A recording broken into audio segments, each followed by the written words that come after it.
Hello, my name is David Salgado and I am a clinical psychologist working here in Perth in Western Australia, and this is the inaugural video that I'm making to try to share a new approach in psychology that I've made called the science of the mind.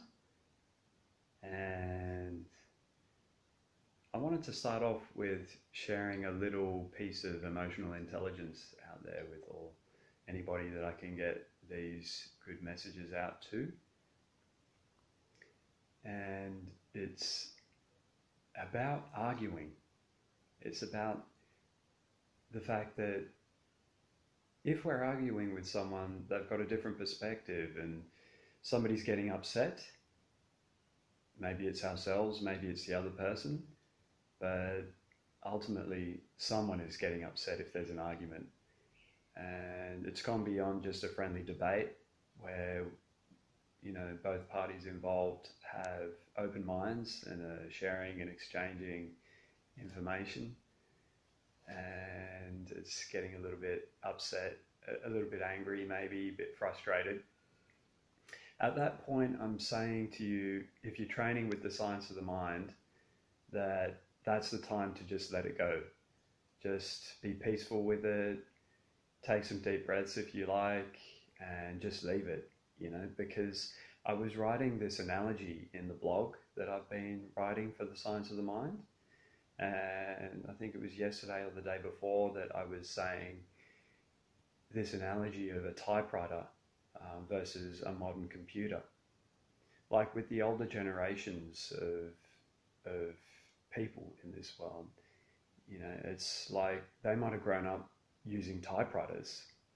I don't know when the typewriter was invented, but maybe that's what they grew up with, and maybe they've never really upgraded to a modern computer.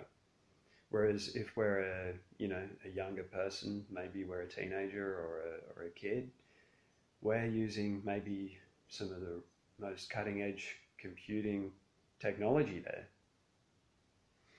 So it's always going to be hard to communicate between a computer, a modern computer, and a typewriter.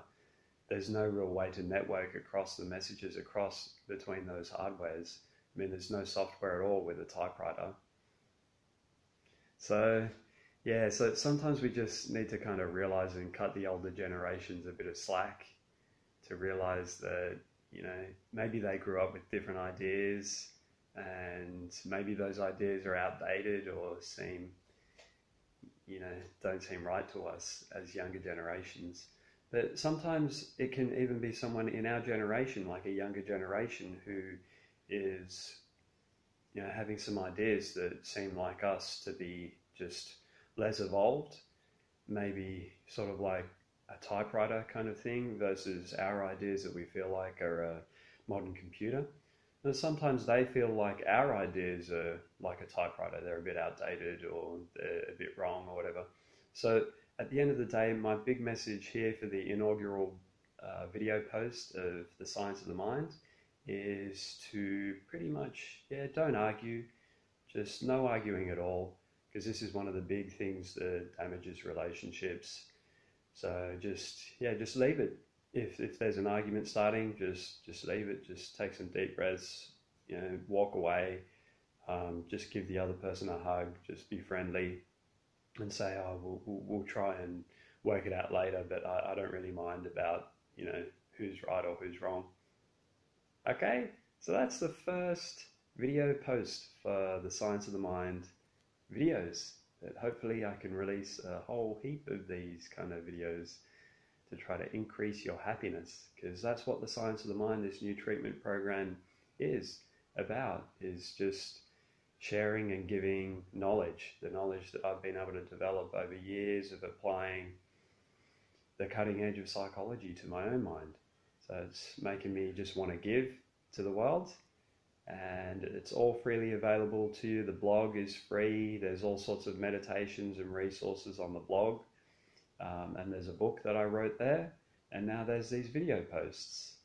And I suppose I should say thanks to my good friend, a 16-year-old, who I was hanging out with and they've been encouraging me to do these video posts for a while. So thank you for programming my mind to help make this happen, to my good friend. And I was saying to my good friend, my 16-year-old good friend, just yesterday, how I was making this comment, how, you know, there's all of this old programming in the world, like that's been getting into our minds. And you know, sometimes we're not aware of that. But yeah, there's all this programming, and I was saying it's time to change the program.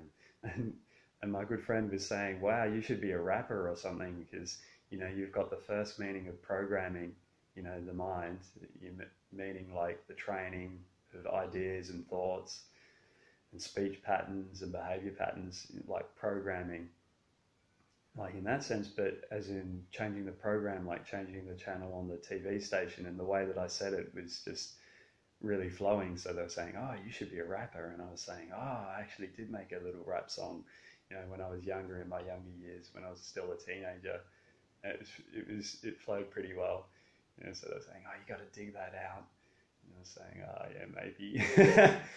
Yeah. So, and I'd also like to say, while I'm talking about my good 16-year-old friend, another good 16-year-old friend who was telling me that they and their friends make sure that each other don't use drugs or alcohol. They're going to wait until they're legal age to use alcohol, and they're not using drugs. So that's good stuff as well. That's important messages that I'm getting out there in the science of the mind, is that there's things that make us happier than drugs and alcohol, for sure. Okay, so well done everyone. If you've watched this, fantastic. Good stuff.